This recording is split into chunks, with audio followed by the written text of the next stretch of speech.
ಧಿಕ್ಕಾರ ಬಿಜೆಪಿಗೆ ಧಿಕ್ಕಾರ ಧಿಕ್ಕಾರ ಧಿಕ್ಕಾರ ಬಿಜೆಪಿಗೆ ಧಿಕ್ಕಾರ ಕೇಂದ್ರ ಸರ್ಕಾರ ಬಿಜೆಪಿಗೆ ಧಿಕ್ಕಾರ ಧಿಕ್ಕಾರ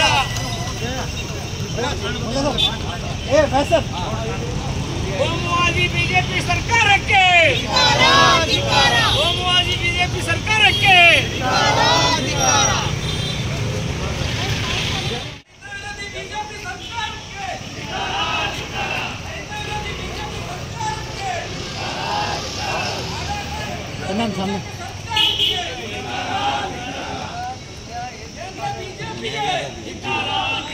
ಸರ್ಕಾರಕ್ಕೆ ಕೇಂದ್ರ ಬಿಜೆಪಿ ಸರ್ಕಾರಕ್ಕೆ ಕೇಂದ್ರ ಬಿಜೆಪಿ ಸರ್ಕಾರಕ್ಕೆ ಕೇಂದ್ರ ಬಿಜೆಪಿ ಸರ್ಕಾರಕ್ಕೆ ಧಿಕ್ಕಾರ ಧಿಕ್ಕಾರ ಬಿಜೆಪಿಗೆ ಧಿಕ್ಕಾರ ಧಿಕ್ಕಾರ ಧಿಕ್ಕಾರ ಬಿಜೆಪಿಗೆ ಧಿಕ್ಕಾರ ಧಿಕ್ಕಾರ ಧಿಕ್ಕಾರ ಬಿಜೆಪಿಗೆ ಧಿಕ್ಕಾರ ಕೇಂದ್ರ ಬಿಜೆಪಿ ಸರ್ಕಾರಕ್ಕೆ ಕೇಂದ್ರ ಬಿಜೆಪಿ ಸರ್ಕಾರಕ್ಕೆ ಕೇಂದ್ರ ಬಿಜೆಪಿ ಸರ್ಕಾರಕ್ಕೆ ಕೇಂದ್ರ ಬಿಜೆಪಿ ಸರ್ಕಾರಕ್ಕೆ ಧಿಕ್ಕಾರ ಧಿಕ್ಕಾರ ಬಿಜೆಪಿಗೆ ಧಿಕ್ಕಾರ ಧಿಕ್ಕಾರ ಧಿಕ್ಕಾರ ಬಿಜೆಪಿಗೆ ಧಿಕ್ಕಾರ ಬಿಜೆಪಿ ಸರ್ಕಾರಕ್ಕೆ ಧಿಕ್ಕಾರ ಧಿಕ್ಕಾರ ಜನವಿರೋಧಿ ಕೇಂದ್ರ ಸರ್ಕಾರಕ್ಕೆ ಸರ್ಕಾರಕ್ಕೆ ಧಿಕ್ಕಾರ ಧಿಕ್ಕಾರ ಸೋನಿಯಾ ಗಾಂಧಿ ರಾಹುಲ್ ಗಾಂಧಿ ವಿರೋಧ ಮಾಡಿದ ಬಿಜೆಪಿ ಸರ್ಕಾರಕ್ಕೆ ಸೋನಿಯಾ ಗಾಂಧಿ ರಾಹುಲ್ ಗಾಂಧಿ ವಿರೋಧ ಮಾಡಿದ ಬಿಜೆಪಿ ಸರ್ಕಾರಕ್ಕೆ ಕೇಂದ್ರ ಸರ್ಕಾರಕ್ಕೆ ವಿರುದ್ಧ ವರ್ತಿಸುವ ಇಡೀ ಸಂಸ್ಥೆಗೆ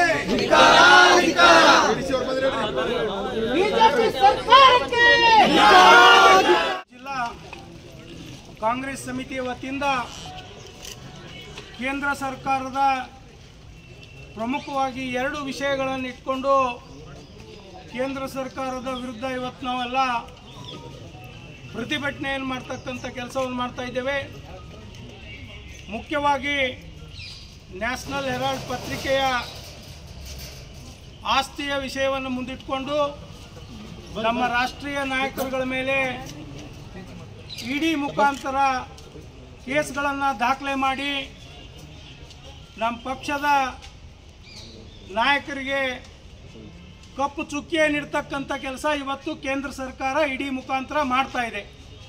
ಇದ್ರ ಜೊತೆಗೆ ಕೇಂದ್ರ ಸರ್ಕಾರ 2014ರಲ್ಲಿ ಅಧಿಕಾರಕ್ಕೆ ಬರೋ ಪೂರ್ವದಲ್ಲಿ ಈ ದೇಶದಲ್ಲಿ ನಾವೆಲ್ಲ ಒಳ್ಳೆಯ ದಿನಗಳನ್ನು ತರ್ತೇವೆ ಅಂತಕ್ಕಂಥ ಮಾತನಾಡಿ ಇವತ್ತು ಡೀಸೆಲ್ ಪೆಟ್ರೋಲ್ ಗ್ಯಾಸ್ ಬೆಲೆ ಗಗನಕ್ಕೇರಿಸಿದ್ದಾರೆ.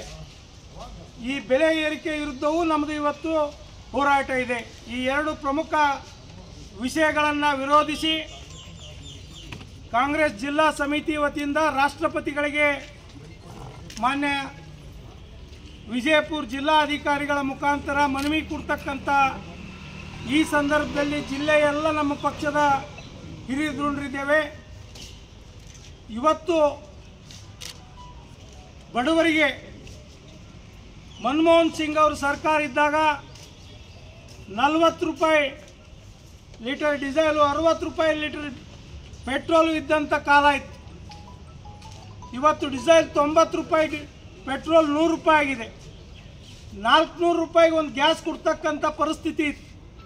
ಇವತ್ತು 1400 ರೂಪಾಯಿಗೆ ಒಂದು ಗ್ಯಾಸ್ ಆಗಿದೆ. ಇವರೆಲ್ಲ ಅಚ್ಚೇದಿನ ತರ್ತೇವೆ, ಎಲ್ಲರಿಗೆ ಉದ್ಧಾರ ಮಾಡ್ತೇವೆ ಅಂಥೇಳಿ ಸುಳ್ಳು ಆಶ್ವಾಸನೆಯನ್ನು ಕೊಟ್ಟು, ಅಷ್ಟೇ ಅಲ್ಲದೆ ಇವತ್ತು ಕರ್ನಾಟಕದಲ್ಲಿ ಸನ್ಮಾನ್ಯ ಶ್ರೀ ಸಿದ್ದರಾಮಯ್ಯನವ್ರ ಸರ್ಕಾರ ಅಧಿಕಾರಕ್ಕೆ ಬರಬೇಕಾದ್ರೆ 5 ಗ್ಯಾರಂಟಿಗಳನ್ನು ಘೋಷಣೆ ಮಾಡಿ ಏನು ಘೋಷಣೆ ಮಾಡಿದ್ದಾರೆ, ಸರ್ಕಾರ ಅಸ್ತಿತ್ವಕ್ಕೆ ಬಂದ ಮೇಲೆ ಅವೆಲ್ಲ ಈಡೇರಿಸಿ ಬಡವರಿಗೆ ಜನಪರವಾದಂಥ ಕೆಲಸವನ್ನು ಮಾಡ್ತಾ ಇದೆ. ಇವತ್ತು ಇದನ್ನು ವಿರೋಧಿಸಿ ಇವತ್ತು ಭಾರತೀಯ ಜನತಾ ಪಕ್ಷದವರು ಇಡೀ ಕರ್ನಾಟಕದಲ್ಲಿ ಬೆಲೆ ಏರಿಕೆ ವಿರುದ್ಧ ನಾವೆಲ್ಲ ಕಾಂಗ್ರೆಸ್ ಸರ್ಕಾರದ ವಿರುದ್ಧ ಪ್ರವಾಸ ಮಾಡ್ತೇವೆ ಅಂತ ಹೇಳ್ತಾರೆ. ಅವ್ರಿಗೆ ನಾಚಿಕೆ ಬರಬೇಕು. ಇವತ್ತು ಕರ್ನಾಟಕದಲ್ಲಿ ಸನ್ಮಾನ್ಯ ಶ್ರೀ ಸಿದ್ದರಾಮಯ್ಯನವರ ನೇತೃತ್ವದ ಸರ್ಕಾರ ಬಡವರಿಗಾಗಿ ಅನೇಕ ಯೋಜನೆಗಳನ್ನು ಕೊಟ್ಟು ಬಡವರ ಸಂಕಷ್ಟದಲ್ಲಿ ತನ್ನ ಪಾಲುದಾರಿಕೆಯನ್ನು ತೋರಿಸಿ ಬಡವರ ಒಂದು ಬಾಳನ್ನು ಹಸನಾಗಿ ಮಾಡ್ತಕ್ಕಂಥ ಕೆಲಸ ಮಾಡ್ತಾ ಇದೆ. ನೀವು ಕೇಂದ್ರದಲ್ಲಿ ನಿಮ್ಮದೇ ಆದಂಥ ಸರ್ಕಾರವನ್ನು ಇಟ್ಕೊಂಡು ಇವತ್ತು ಡೀಸೆಲು, ಗ್ಯಾಸು, ಪೆಟ್ರೋಲ್ ಬೆಲೆ ಇಷ್ಟೊಂದು ಗಗನಕ್ಕೆ ಏರ್ತಾ ಇದೆ. ಅದರ ವಿರುದ್ಧ ನೀವು ಹೋರಾಟ ಮಾಡ್ಲಿಕ್ಕೆ ಹೋಗ್ರಲ್ಲಿ ಕೇಂದ್ರದ ವಿರೋಧ. ಅದನ್ನು ಬಿಟ್ಟು ಇಲ್ಲಿ ಬಂದು ಕಿಸಿಂದ್ರೆ ಕರ್ನಾಟಕದಲ್ಲಿ ಸರ್ಕಾರ ಬೆಲೆ ಏರಿಕೆ ಮಾಡಿದೆ. ಬೆಲೆ ಏರಿಕೆ ನಾವು ಮಾಡಿಲ್ಲ, ನೀವು ಮಾಡ್ತಾ ಇದ್ದೀರಿ. ನಿಮ್ಮದೇ ಸರ್ಕಾರ ಕೇಂದ್ರದಲ್ಲಿದೆ, ಅದು ಮಾಡ್ತಾ ಇದೆ. ಅದರ ಜೊತೆಗೆ ನೀವು ಸೇಡಿನ ಮನೋಭಾವ ಮಾಡ್ತಾ ಇದ್ದೀರಿ. ಇವತ್ತು ಭಾರತೀಯ ಜನತಾ ಪಕ್ಷದ ಜನಪ್ರಿಯತೆ ಇಡೀ ದೇಶದಲ್ಲಿ ಕುಗ್ಗಿ ಹೊಂಟಿದೆ. ಇವತ್ತು ಕಾಂಗ್ರೆಸ್ ಪಕ್ಷ ಮುಂದಿನ ದಿನಮಾನದಲ್ಲಿ ಮತ್ತೆ ಜನಪ್ರಿಯ ಆಗ್ತದೆ ಅಂತ ತಿಳ್ಕೊಂಡು ಕಿಸಿಂದ್ರೆ ಯಾವುದೋ ಒಂದು ನ್ಯಾಷನಲ್ ಹೆರಾಲ್ಡ್ ಪತ್ರಿಕೆಯ ಕೇಸನ್ನು ತೆಗೆದುಕೊಂಡು ಬಂದು ಕಿಸಿಂದ್ರೆ ನಮ್ಮ ರಾಷ್ಟ್ರೀಯ ಅಧ್ಯಕ್ಷರ ಮೇಲೆ ಕೇಸ್ ಹಾಕೋದ್ರ ಮುಖಾಂತರ ಕಪ್ಪು ಚುಕ್ಕಿಯನ್ನು ಇಡ್ತಿದ್ದೀರಿ. ಇದನ್ನು ವಿರೋಧಿಸಿ ಇದನ್ನು ನೀವು ಕೈ ಬಿಡಬೇಕು ಅಂತೇಳಿ ಆಗ್ರಹಿಸಿ ಇವತ್ತು ಸಮಸ್ತ ಜಿಲ್ಲಾ ಕಾಂಗ್ರೆಸ್ ಘಟಕ ವಿಜಯಪುರದಿಂದ ನಾವು ಪ್ರತಿಭಟನೆ ಮಾಡಿ ಮಾನ್ಯ ಜಿಲ್ಲಾಧಿಕಾರಿಗಳವರಿಗೆ ಈ ಒಂದು ಮನವಿಯನ್ನು ಕೊಡ್ತಾ ಇದ್ದೇವೆ. ಮಾನ್ಯ ಜಿಲ್ಲಾಧಿಕಾರಿಗಳು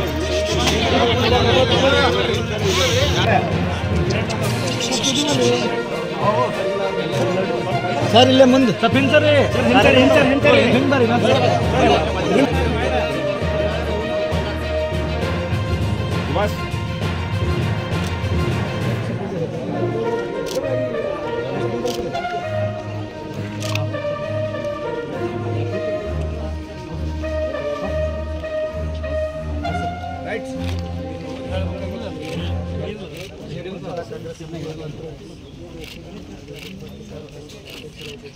ತಾವು ಮನವಿ ಪತ್ರ ಸಲ್ಲಿಸಿದ್ರಿ ಮಾನ್ಯ ಗೌರವಾನ್ವಿತ ರಾಷ್ಟ್ರಪತಿಗಳಿಗೂ ಮತ್ತು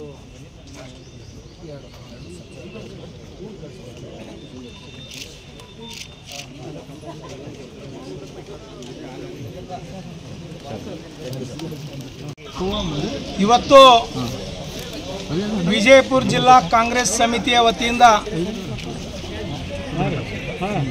ಕೇಂದ್ರ ಸರ್ಕಾರದ ಪ್ರಮುಖವಾದಂಥ 2 ವಿಷಯಗಳನ್ನು ವಿರೋಧಿಸಿ ನಾವೆಲ್ಲ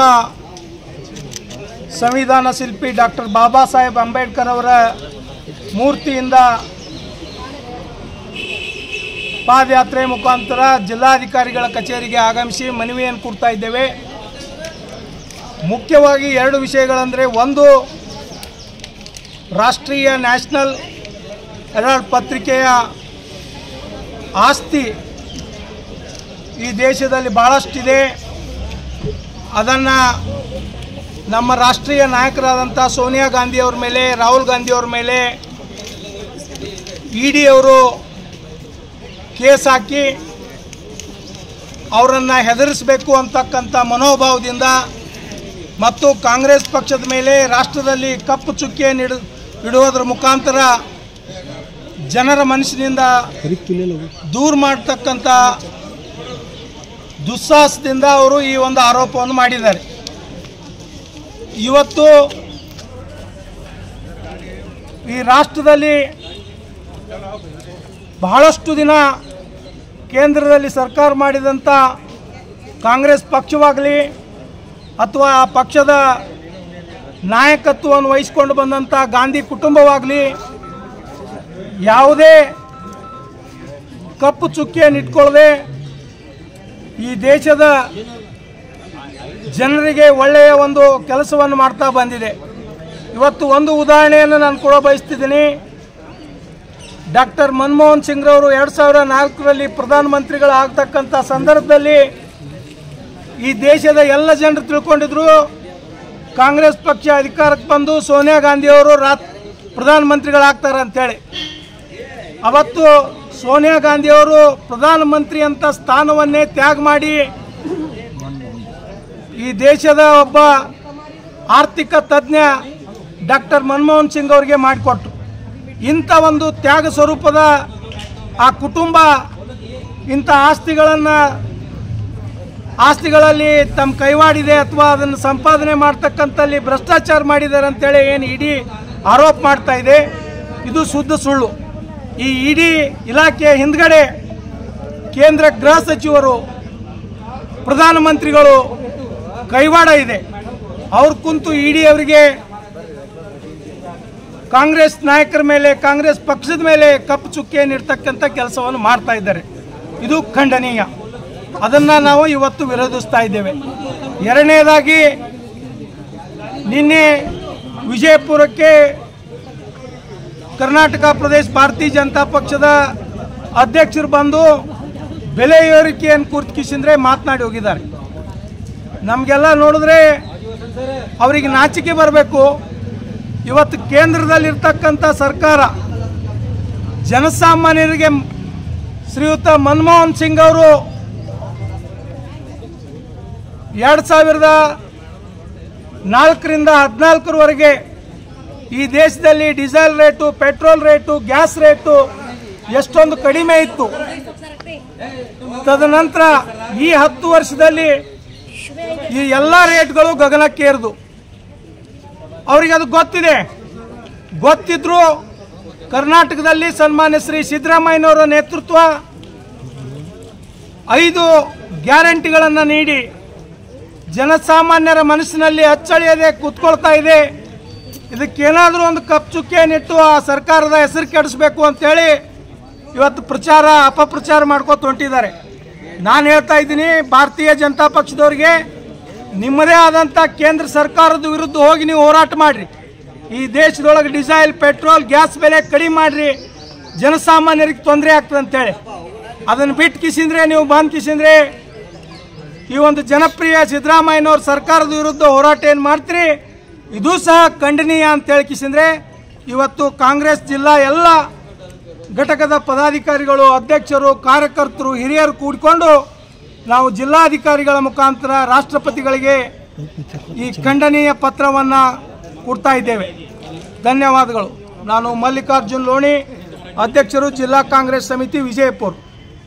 ಬರ್ಬೇಕಾದ್ರೆ ನರೇಂದ್ರ ಮೋದಿ ಅವರು ಹೇಳಿದರು ಏನಪ್ಪ ಅಂದರೆ, ಪ್ರತಿ ವರ್ಷ ನಾವು ಅಧಿಕಾರಕ್ಕೆ ಬಂದರೆ 2 ಕೋಟಿ ಉದ್ಯೋಗವನ್ನು ಸೃಷ್ಟಿ ಮಾಡ್ತೇನೆ, ಹಾಗೂ ವಿದೇಶದಲ್ಲಿರ್ತಕ್ಕಂಥ ಕಪ್ಪು ಹಣವನ್ನು ತಂದು ಈ ದೇಶದ ಪ್ರತಿಯೊಬ್ಬ ಬಡವರ ಅಕೌಂಟಿಗೆ 15 ಲಕ್ಷಗಳನ್ನು ಹಾಕ್ತೇನೆ. ಆಮೇಲೆ ಇಲ್ಲಿ ಈ ದೇಶದಲ್ಲಿ ಯಾವುದೇ ಬಡವರಿಗೂ ಕೂಡ ಅನ್ಯಾಯವಾಗದೇ ಇರತಕ್ಕಂಥ ರೀತಿಯಲ್ಲಿ ನಾನು ನೋಡ್ಕೊಂಡು ಹೋಗ್ತೀನಿ ಇರ್ತಕ್ಕಂಥ ಮಾತನ್ನು ಕೊಟ್ಟಿದ್ರಿ ನರೇಂದ್ರ ಮೋದಿ ಅವರೇ. ಈ ಮೂಲಕ ನಾನು ತಮ್ಮಲ್ಲಿ ಪ್ರಶ್ನೆಯನ್ನು ಮಾಡ್ತಾ ಇದ್ದೇನೆ. 2 ಕೋಟಿ ಉದ್ಯೋಗ ಸೃಷ್ಟಿ ಮಾಡ್ತೀನಿ ಅಂತ ಹೇಳಿದ್ರಲ್ಲ, ಈಗ 11 ವರ್ಷಗಳಾಯ್ತು ತಾವು ಅಧಿಕಾರದಲ್ಲಿದ್ದು. 11 ವರ್ಷ ಅಂದರೆ 22 ಕೋಟಿ ಉದ್ಯೋಗಗಳನ್ನು ಸೃಷ್ಟಿ ಮಾಡಬೇಕಾಗಿತ್ತು. ಎಲ್ಲಿ ಉದ್ಯೋಗವನ್ನು ಸೃಷ್ಟಿ ಮಾಡಿದ್ರಿ? ಇವತ್ತು ನೋಡ್ತಾ ಇದ್ದೀವಿ, ಉದ್ಯೋಗ ಇದ್ದವರು ಕೂಡ ಉದ್ಯೋಗವನ್ನು ಕಳ್ಕೊಳ್ತಕ್ಕಂಥ ಪರಿಸ್ಥಿತಿಯನ್ನು ಏನಂತ ತಾವು ತಂದು ಹೊಟ್ಟಿದ್ರಿ. ಯಾಕಪ್ಪ ಅಂದ್ರೆ ಈ ದೇಶದ ಏನು ಸರ್ಕಾರಿ ಸ್ವಾಮ್ಯದ ಸಂಸ್ಥೆಗಳನ್ನು ನೀವು ಮಾರಾಟವನ್ನು ಮಾಡೋದ್ರ ಮುಖಾಂತರ ಎಲ್ಲ ಸಂಸ್ಥೆಗಳನ್ನು ಕೂಡ ಖಾಸಗೀಕರಣ ಮಾಡಿ ಅದಾನಿ ಅಂಬಾನಿಯವರ ಸ್ವಾಮ್ಯದಲ್ಲಿ ತಾವು ಕೊಟ್ಟು ಬಡವರನ್ನು ಬೀದಿ ಪಾಲ ಆಗುವಂಥ ಸ್ಥಿತಿಯನ್ನು ನಿರ್ಮಾಣವನ್ನು ಮಾಡಿದ್ರಿ. ಇವತ್ತು ಉದ್ಯೋಗ ಸೃಷ್ಟಿ ಮಾಡೋದ್ರಿಂದ ಇದ್ದ ಉದ್ಯೋಗವನ್ನು ಕಾಪಾಡಿಕೊಂಡು ಹೋಗುವಲ್ಲಿಯೂ ಕೂಡ ತಾವು ನಿಷ್ಕಾಳಜಿಯನ್ನು ತೋರಿದ್ರಿ ಅಂತಕ್ಕಂಥ ಮಾತನ್ನು ಈ ಸಂದರ್ಭದಲ್ಲಿ ಹೇಳ್ತಾ ಇದ್ದೇನೆ. ಹಾಗೆಯೇ ಇಡೀ ದೇಶದಲ್ಲಿ ಬಡವರ ಪರವಾಗಿ ಕಾಂಗ್ರೆಸ್ ಪಕ್ಷ ದುಡ್ಕೊಂಡು ಬಂದಿದೆ. ಈ ರಾಜ್ಯದಲ್ಲಿ ಕೂಡ ಸಿದ್ದರಾಮಯ್ಯ ಸರ್ಕಾರ ಏನಪ್ಪ ಅಂದರೆ ಬಡವರಿಗೆ ಆಗಿರತಕ್ಕಂಥ ಅನ್ಯಾಯವನ್ನು ಹೋಗಲಾಡಿಸಲಿಕ್ಕೆ 5 ಗ್ಯಾರಂಟಿಯನ್ನು ತಂದು